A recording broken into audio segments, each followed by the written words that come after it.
How are you, first of all? How was your head? Yeah, good. I've completed 2 HIAs so far and passed them both. So we put full trust on every process we have to go through. So 100%. Right. Just looking at the possession, you had better possession, better territory, conceded fewer penalties, and your set piece was better. So how did you lose that game? From my memory of it, and from our quick debrief, we're not taking the opportunities that are presenting themselves for us. I felt we were in good positions a lot of the game, and I also felt that more so than France, but France got their opportunities and they took them. Sorry, go ahead. No, go on. So were any of the mistakes that you made today, were there something that you had identified last week and previously, and was it frustrating if you think you made them again? Yeah, probably last week we didn't have the opportunity when we went when the opposition went a man down. It was probably the reverse last week actually. We have to be capitalising there. I said it in a post-match interview there. Instead of letting them get points, we have to get points in that area. Even if it's a penalty, if it's a try, that changes the outcome of the game, changes the outcome of how the second half looks, and it changes the way France play. Ultimately, I think changes the whole game. So when we have those opportunities, when we have our extra man on the pitch, we have to capitalise there. Thanks.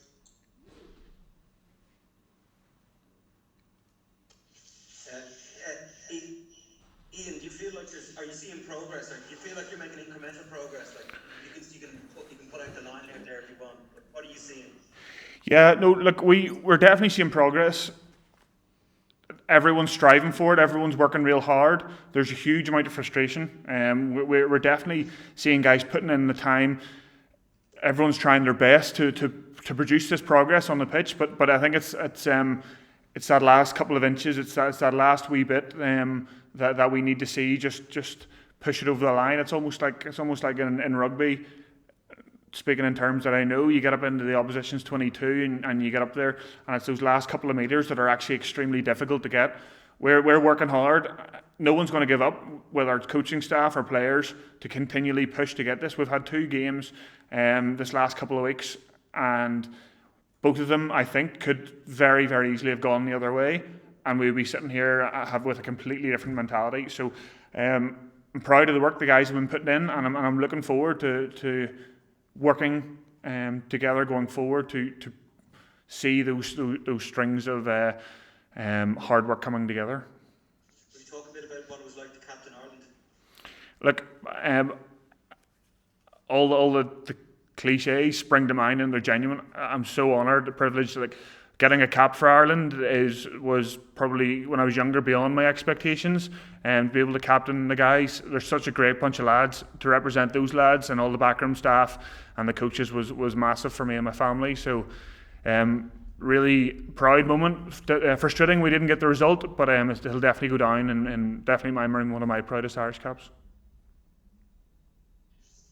Hi Iain, could you just talk a bit about the line out there? I mean, that must be one of the positives that you are looking at, particularly the defensive line out for you guys. Is it too simplistic to say that that's fought upon the influence, or is it? Paulie's been a huge driver.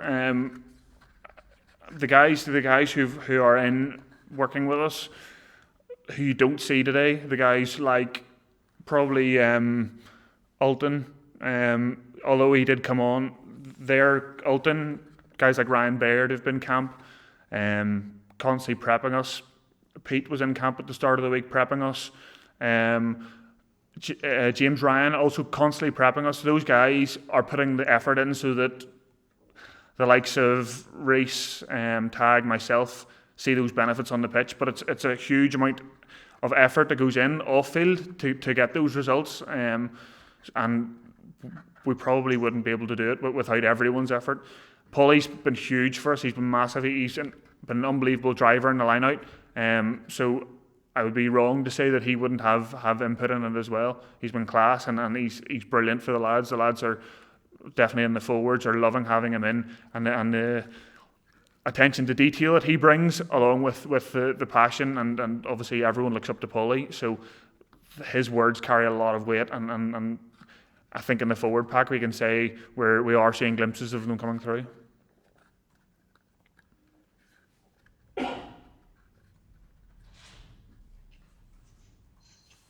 Iain, how's it going? Yeah, good. It seemed to me from being up in the stands that it was very quiet out there on the pitch. Like there wasn't an awful lot of talking. Like you would have heard maybe from Hugo Keenan and James Lowe. You would have heard from them most, but it seemed to be a bit quiet out there. Like you know, is that something like, you know, who were the guys out there from your side of things that were kind of making the calls and trying to encourage everybody as the game was going on?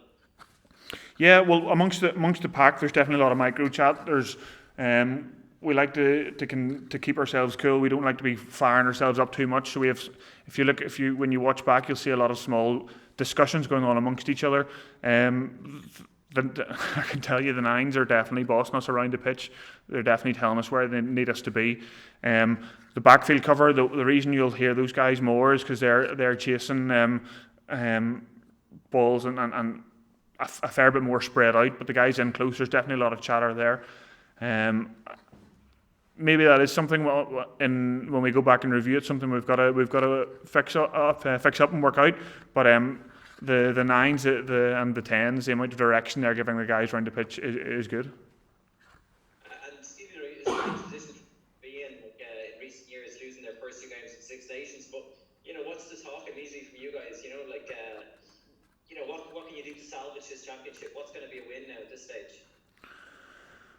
Well, ultimately we've got 3 games left. Our backs are against the wall. We have to pull out performances for not only the next game but the next 3 games. So we've got a week now to go away, recover, review, make sure that when we come into our next match week, we're ready to make all the fix-ups that we see possible. If there's anything that needs changed, irrespective of where it is across the board, this week and next week's training have to be able to fix those. Sorry guys, we have to finish up there. We'll have Andy in soon. Cheers guys. Cheers guys.